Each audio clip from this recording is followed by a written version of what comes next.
Unit 6 Economic Development. Economic growth has a strong theoretical grounding and is easily quantified as an increase in aggregate output. የኢኮኖሚ እድገት የምንለው በቀላሉ በአሃዝ ወይንም በቁጥር ሊገለጽ ይችላል። የኢኮኖሚ አውትፑት ወይንም ከምርት አንፃር it is related to a quantitative sustained increase in the country's per capita output or income accompanied by expansion in its labor force, consumption, capital and volume of trade. የኢኮኖሚ እድገት ሀገሪቷ ውስጥ የሚመረቱ ምርቶች ከማደግ አንፃር አሃዛዊ ቁጥሩን በመያዝ ሲያድግ የኢኮኖሚ እድገት አለ ማለት ይቻላል። እንዲሁም per capita output ማለት ያ አጠቃላይ ምርት ለገንዘቡ ለእያንዳንዱ ሰው ሲካፈል ማለት ነው። በአመት ለምሳሌ በአንድ ሀገር በአመት የተመረተው ምርት ያ ወደ ገንዘብ ተቀይሮ ለእያንዳንዱ ለህዝብ ቁጥር ለቶታል ፖፑሌሽን ሲካፈል ይሄ per capita output ይባላል እና ከዛ አንፃር ይመዘናል። እንዲሁም ደግሞ የሰው ኃይል እንዲሁም ኮንሰፕሽን ወይንም ለፍጆታ የሚውል የአውትፑት ካፒታል እንዲሁም የትሬድ የንግዱ ስፋት እነዛን አካምፓኒት የሚያደርግ ነው የሚያካትት ነው። Economic development implies both more outputs and changes in the technical and institutional arrangements by which it is produced and distributed.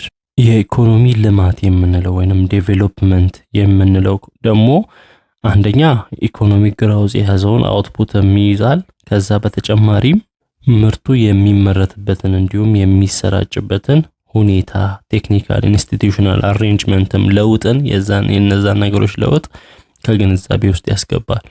ኢኮኖሚክ ዴቨሎፕመንት must therefore be conceived of as a multi-dimensional process involving the major changes in social structures, popular attitudes and national institutions as well as the acceleration of economic growth, the reduction of inequality and the eradication of poverty. ስለዚህ የኢኮኖሚ ዴቨሎፕመንት የሚታየው አንደኛ መልቲ ዳይሜንሽናል ፕሮሰስ ነው።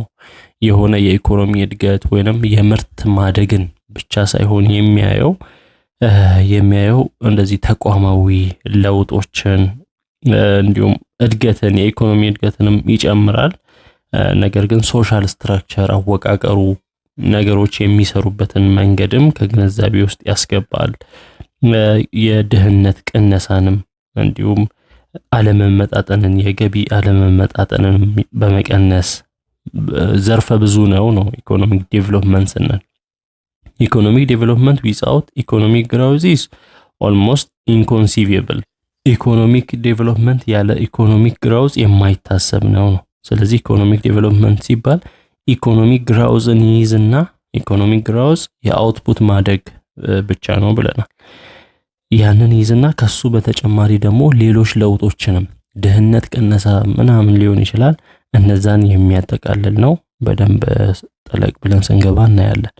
ኢኮኖሚክ ግሮዝ ኤንድ ኢኮኖሚክ ዴቨሎፕመንት as economic growth and economic development differ in scope, their respective progress is measured in different ways. ሁለቱም በስኮፕ ወይንም ከሚይዙት ነገር ስፋት አንፃር የተለያዩ ናቸው ነው። ዲፈር ያደርጋሉ አንዱ ከሌላው ከስኮፕ አንፃር ወይንም ኢኮኖሚክ ግሮዝ እና ዴቨሎፕመንት ሲባል የሚያካልሉት ስፋት measuring economic growth and development comes with unique criteria for each. so measure ለማድረግ የየራሳቸው መንገድ አለ። ዩኒክ የሆነ ክራይቴሪያ አለ ኢኮኖሚክ ግሮዝ እና ዴቨሎፕመንትን። the gross domestic product GDP is a measure of the market value of goods and services which are provided by a country over a period of time, often 1 year or 1 quarter. GDP የሚባለው ግሮስ ዶሜስቲክ ፕሮዳክት ስሙ የሚነግረን ግሮስ ጠቅላላ ዶሜስቲክ የሀገር ውስጥ ፕሮዳክት ምርት በአንድ ሀገር የሚመረት ጠቅላላ ምርት በአንድ አመት ሊሆን ይችላል ወይንም ደግሞ በሩብ አመት ሊሆን ይችላል። በአንድ ሀገር የሚመረት ምርትና የሚሰጥ አገልግሎት ዋጋው ነው በገንዘብ ሲቀየር ያ GDP ይባላል።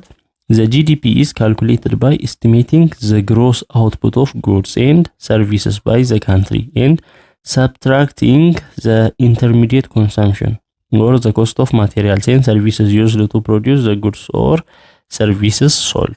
ጂዲፒ የሚሰራው እንዴት ነው ከተባለ በሀገሪቷ ውስጥ የሚመረቱ ምርቶች እያንዳንዱ ምርቶች ወይንም የሚሰጡ አገልግሎቶች ከነሱ ላይ ያ ዋጋ ሲቀነስ የነዛን ምርትና አገልግሎቶች ለመስጠት የወጣው ወጪ። ስለዚህ ገቢ ያለ ወጪ ያለ፣ ስለዚህ ቀሪው ያ ጂዲፒ ይባላል። Growth is not indicated by the GDP itself, but rather growth is determined by the percentage in increase of the GDP from one time period to another. GDP ሰርተን growthን ዝም ብለን ኢንዲኬት ማድረግ አንችልም፣ just GDP ሰርተን። ነገር ግን አሁን ያለው GDP አምና ካለው GDP ጋር ተነጻጽሮ ነው growth የሚሰራው ነው። ለምሳሌ GDP growth ስንል ምን ማለት ነው? GDP in current period ወይንም በዚህ ዓመት ያለው GDP ሲቀነስ GDP in the previous period ባለፈው ዓመት ያለው GDP ሲካፈል ባለፈው ዓመት ያለው GDP ወይንም GDP in the previous period ሲባዛ በመቶ ስናደርግ ነው። አሁን ያለው GDP ሲቀነስ በፊት ያለው GDP ሲካፈል በፊት ያለው GDP ያንን በመቶ ማብዛት ነው። አሁን ያለው current period ላይ ያለውን GDP GT ካልን previous period ላይ ያለውን GDP GT ሲቀነስ 1 አሁን ካለው በፊት እንደማለት ነው። economic growth rate typically refers to the increase in the inflation adjusted market value of the goods and services that are produced by an economy over a specific period. የኢኮኖሚ እድገት በሚባልበት ጊዜ የኢኮኖሚ እድገት መጠን ሲባል የኑሮ ውድነቱ አጀስት ተደርጎ ማለት ነው። ማለት የዋጋ ግሽበቱ አጀስት ተደርጎ ምን ያህል አደገ የሚመረተው ምርት እንዲሁም የሚሰጠው አገልግሎት ምን ያህል አደገ፣ ምን ያህል ኢንክሪዝ አደረገ በሆነ ጊዜ ውስጥ የሚለው ነው የሚመዝነው። It is conventionally measured in percentage terms since it is the easiest way to make comparison over time and space. በፐርሰንት ነው ከላይ እዚህ ጋር እንዳየነው ይሄ ኢኮኖሚ ግራውስ በፐርሰንት ነው የሚሰራው። ምክንያቱም ቀላል ነው፣ ቀላል ካልኩሌሽን ነው፣ ከጊዜና ከቦታ አንፃር የሚሰራ ነው። usually the real inflation adjusted GDP is also used for the calculation since it removes the effect of the rising price level. እና inflation adjusted የሆነ GDPም እንጠቀማለን ወይንም ጥቅም ላይ ይውላል። ኢንፍሌሽን አጀስትድ ማለት የዋጋ ግሽበቱን ያመዛዘነ ያንን አጀስት ያደረገ። ምክንያቱም የዋጋ ግሽበት ሲባል የዋጋ የሚሸጡ የእቃው ዋጋ መጠን ከፍ ይላል ወይንም ራይዝ ያደርጋል። ያንን ሪሙቭ የሚያደርግ GDP እንጠቀማለን። Furthermore, economists often focus on the percentage change in the real GDP per capita because it improves the comparison between countries and also isolates the effect of changing the population. ብዙ ጊዜ ኢኮኖሚስቶች ፎከስ የሚያደርጉት ሪል ጂዲፒ ፐር ካፒታ ምን ያህል ተለወጠ፣ አሁን እዚህ ጋር እንዳየነው አምና ካለው ምን ያህል ተለወጠ ወይንም በፊት ካለው ምን ያህል ተለወጠ የሚለው ነው። ያም ለምን ይጠቅማል? በሀገራት መሃል ያለ ኮምፓሪዥንን ያሻሽላል፣ ኢምፕሩቭ ያደርጋል እና ከሚለዋወጥ የሰውን ብዛት የሚለዋወጠውንም ያንንም ተጽዕኖውን ይቀንሳል። Here is an example for GDP growth rate calculation in a given economy. ለምሳሌ በሆነ ኢኮኖሚ ውስጥ ያለ የጂዲፒ growth rate እንዴት ካልኩሌት ይደረጋል ከተባለ ተመልከቱ። The real GDP in 2017 is ይሄን ያህል ዶላር ነው። ጂዲፒው እንግዲህ ወደ ገንዘብ ይቀየራል ብያችኋለሁ። 17 ሚሊዮን ምናምን ዶላር ነው። በ2016 ያለው ጂዲፒ ደግሞ 16 ሚሊዮን እንደዚህ ቁጥሮች አሉ። ጂዲፒ ግሮውዝ ሬቱ በምን ያህል አደገ የሚለው ምንድነው የምናደርገው? አሁን ያለውን የ2017 ሲቀነስ በፊት ያለውን የ2016 ሲካፈል በፊት ላለው ከዛ ሲባዛ በመቶ ነው የምናደርገው። ስለዚህ ሪል ጂዲፒው ስንት ይሆናል? ይሄ ሲሰራ ይሄ ሲቀነስ ይሄ ሲካፈል ለዚህ ሲባዛ በመቶ ሲደረግ 2.27% ይሆናል። ስለዚህ ጂዲፒው ከአምና አንፃር ሲነጻጸር በ2.27% አድጓል ነው ወይንም ኢንክሪዝ አድርጓል፣ ጂዲፒ ግራው አድርጓል እንላለን። በቀላሉ አሁን ያለው ሲቀነስ አምና ያለው ሲካፈል አምና ያለው ሲባዛ በ100% ማድረግ ነው። in order to measure the effect of growth on the standard of living of the population, the GNP or GDP per capita is taken, which is also known as per capita income. እድገቱ በሰዎች ህይወት ላይ ምን አይነት ተጽዕኖ፣ በሰዎች የኑሮ ደረጃ ላይ ምን አይነት ተጽዕኖ አሳደረ የሚለውን ለመለካት ጂኤንፒ ወይንም ጂዲፒ ፐር ካፒታ እንሰራለን። ምን ማለት ነው ይሄ? ፐር ካፒታ ኢንካም ይባላል። ምን ማለት ነው ከተባለ ፐር ካፒታል ኢንካም ካን ቢ ሜዠርድ ኢን ተርምስ ኦፍ ሆም ከረንሲ ኤንድ ኢንተርናሽናል። ፐር ካፒታ ኢንካም ማለት አጠቃላይ የሀገሪቷ ጂዲፒ አለ አይደል፣ በገንዘብ የተሰራው ያንን ለአጠቃላይ ህዝብ ለጠቅላላ ህዝብ ማካፈል ነው። ለምሳሌ አመታዊው ጂዲፒ 1 ቢሊዮን ብር ከሆነ ወይንም 1 times 10 to the power of 9 ነው እንበል ጂዲፒው፣ እና የህዝብ ብዛቱ ደግሞ የዛ ሀገር 10 ሚሊዮን ነው እንበል።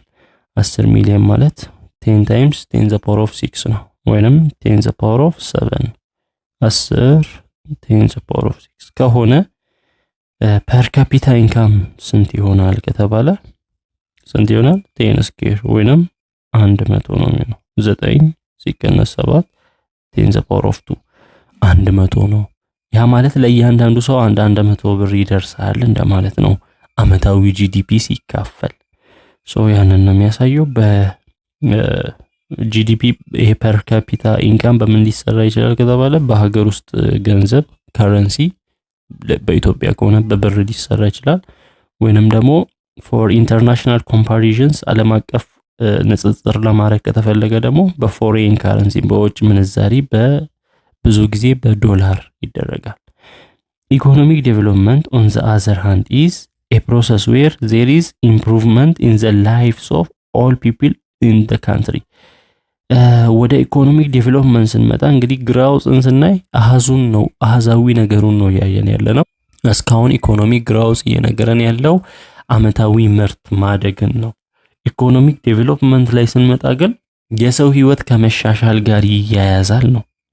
የሰው ህይወት መሻሻል ኢምፕሩቭድ ከመሆን ጋር this involves not only living standards such as greater availability of goods and services, but also the promotion of attributes such as self-esteem, dignity, respect, and enlarging of people's freedom to choose and to take control of their own life. ስለዚህ ኢኮኖሚክ ዴቨሎፕመንት ሲባል የሆነ የኑሮ ደረጃ መሻሻል ብቻ አይደለም። ሊቪንግ ስታንዳርድ ስንል ለምሳሌ ብዙ ምርት የሚመረት ከሆነ አቅርቦት አለ ማለት ነው። ሰው የፈለገውን መግዛት ይችላል ጉድስ ኤንድ ሰርቪስስ ሲቀርብለት፣ እና ይሄን the ability to purchase ይሄንን የመግዛት ብቃትም ሲኖረው ያ ሊቪንግ ስታንዳርድ ወይንም የኑሮ ደረጃ ከፍ አለ ይባላል። ያ ብቻ አይደለም ግን ኢኮኖሚክ ዴቨሎፕመንት ያንን ብቻ ሚስ ሳይሆን የሰዎችን ለራስ የሚሰጥ ግምት፣ ሰልፍ ስቲም፣ ክብር፣ ለራስ የሚሰጥ ሪስፔክት፣ እንዲሁም የሰዎችን ነፃነት፣ የፈለጉትን የመምረጥ ነፃነት ከማሳደግ አንፃር ነው። ያ ማለት እንግዲህ ኢኮኖሚ ሲያድግ ሰው ለራሱ የሚሰጠው ቫልዩ ከፍ እያለ ይሄዳል። ለምሳሌ ገንዘብ ወይንም ኢኮኖሚው ያነሰ ሰው ፍሪደሙም እንዲሁም ኮንፊደንሱም በዛው ልክ ሊያንስ ይችላል ወይንም ሊወርድ ይችላል። እንዲሁም ስለዚህ ኢኮኖሚ የተሻለ ሲሆን ይሄን ነገር እያመጣ ነው ወይ የሚለውን ዴቨሎፕመንት የሚያየው። ሰልፍ ስቲምን፣ ዲግኒቲን፣ ክብርን፣ ሪስፔክትን፣ ለራስ የሚሰጥ ሪስፔክትን፣ ፍሪደምን፣ የፈለገውን ነገር የመምረጥን፣ እነዛን ነገሮች ተጓዳኝ ነገሮች ይታያሉ ነው ኢኮኖሚክ ዴቨሎፕመንት ላይ። ሜዠርስ ኦፍ ፕሮዳክቲቪቲ ውጤታማነትን ወይንም ምርታማነትን መለካት ነው። ፕሮዳክቲቪቲ is commonly defined as a ratio between the output volume and the volume of inputs. ስሙ እንደሚነግረን እንግዲህ ምርታማ ነው የምንለው ኢንፑት አለ፣ ያንን ነገር ለማምረት የሚገባ ኢንፑት አለ፣ የተመረተው ምርት ደግሞ አለ፣ አውትፑት አለ። ያንን ሬሾ መስራት ነው። የተገኘው ምርት ሲካፈል የገባው ግብአት እና የወጣው ወጪ እንደማለት ነው። In other words, it measures how efficiently production inputs such as labor and capital are being used in an economy to produce a given level of output. እንግዲህ ኢንፑት ሲባል የሰው ኃይል አለ የሆነ ምርት ለማምረት፣ ካፒታል አለ የሚወጣ ያንን ምርት ለማምረት የሚያስፈልግ ቁሳቁስ ካፒታል አለ እና ያ በምን ያህል መጠን አውትፑት የሆነ ምርት ለማምረት ስራ ላይ ውሏል እና የሆነ ኢንፑት ጥሩ በሆነ መንገድ ስራ ላይ ውሎ ብዙ ትርፍ ሊያስገኝ ይችላል። ጥሩ ባልሆነ መንገድ ኤፊሺየንት ባልሆነ መንገድ ውሎ ደግሞ ብዙ ላይ ያስገኝ ይችላል። ሶ ያ ነው ፕሮዳክቲቪቲ ምን ያህል ኢንፑቱ ምን ያህል ኤፊሺየንትሊ አውትፑትን አምርቷል ነው። Productivity is considered to be a key source of economic growth and competitiveness, and as such is basic statistical information for many international comparisons and country performance assessments. So productivity የኢኮኖሚ growth ቁልፍ ነገር ነው። ፕሮዳክቲቪቲ ሲኖር ነው የኢኮኖሚ growth የሚኖር። ኢኮኖሚ growth ያልነው የአውትፑት ከፍ ማለት ነው ማደግ ነው ብለናል። ሶ ፕሮዳክቲቪቲም ባለ ኢንፑት ከፍ ያለ አውትፑት ማግኘት ነው ምርታማነት ማለት። ሶ ተፎካካሪነትን፣ የኢኮኖሚ እድገትን፣ እነዚህ ነገሮች ቁልፍ ነገር ነው ፕሮዳክቲቪቲ። እንዲሁም ሀገራትን ለማነጻጸር የሀገራትን ፐርፎርማንስ አንድ ሀገር ምን ያህል ፕሮዳክቲቭ ነው የሚለውን ከሌላ ሀገር ጋር ለማነጻጸር ጥሩ ስታቲስቲካል ኢንፎርሜሽን ነው ወይንም አሃዛዊ መረጃ ነው። There are different measures of productivity and the choice between them depends either on the purpose of the productivity measurement or data availability. የተለያየ አይነት የአለካክ መንገድ የምርታማነት የአለካክ መንገድ ሊኖር ይችላል። አንደኛ የሚለካው አላማው ምንድነው ከሚለው ነገር አንፃር፣ ሁለተኛው ካለው ዳታ ወይንም መረጃ አንፃር። One of the most widely used measures of productivity is gross domestic product per hour worked እና በብዛት ፕሮዳክቲቪቲ የሚመዘነው የሚለካው ጂዲፒ ከሚሰራው ሰዓት አንፃር ወይንም ያንን ምርት ለማምረት ከሚባከነው ሰዓት አንፃር ነው በአብዛኛው ፕሮዳክቲቪቲ። This measure captures the use of labor inputs better than just output per employee. ይሄ አለካክ ጥሩ የሚሆነው ምን ያህል ሰው ምን ያህል ጂዲፒ አመረተ ከማለት ይልቅ የሚያመርተው ሰው ምን ያህል እያመረተ ነው፣ የሚያመርተው ሰው ምን ያህል ስራ ላይ እየዋለ ነው የሚለውን የሚመዝን ነው። Higher productivity means producing more from a given amount of inputs or producing a given amount with fewer inputs. ምርታማነት ከፍ ብሏል ማለት ምን ማለት ነው? የሆነ ኢንፑት አለ፣ ባለ ኢንፑት የሚመረተው ምርት አውትፑቱ ከፍ ሲል ያ አንደኛ ምርታማነት ይባላል።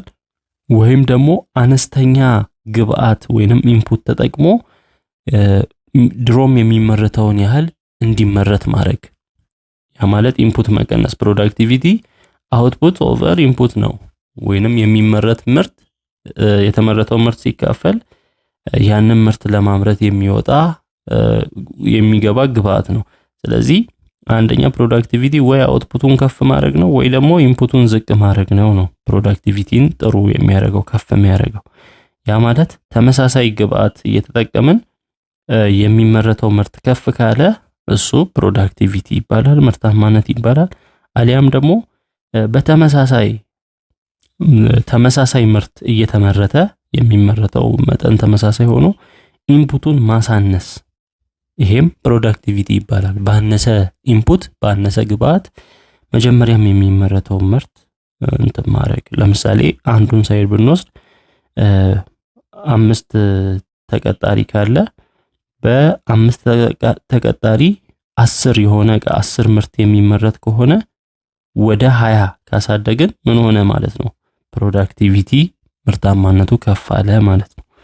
ወይም ደግሞ 10 ምርትም የሚመረት ሆኖ መጀመሪያ 5 ሰራተኛ የሚያመርተውን በ2 ሰራተኛ ማምረት ከተቻለ ይሄም ፕሮዳክቲቪቲ ይባላል። በዚህ ይሰራል ነው። ፕሮዳክቲቪቲ ኢንክሪዝድ የሚሆነው እንዴት ነው ከተባለ አሁን ባልኳችሁ መሰረት አንደኛ increasing the output using the same input፣ ተመሳሳይ ኢንፑት ተጠቅሞ አውትፑቱን ከነበረበት ማሳደግ ወይንም ደግሞ reducing the input by maintaining the output as constant አውትፑቱ ተመሳሳይ ሆኖ የሚመረተው ምርት ተመሳሳይ ሆኖ ለማምረት የሚያስፈልገውን ኢንፑት መቀነስ ይሄም ፕሮዳክቲቪቲ ነው።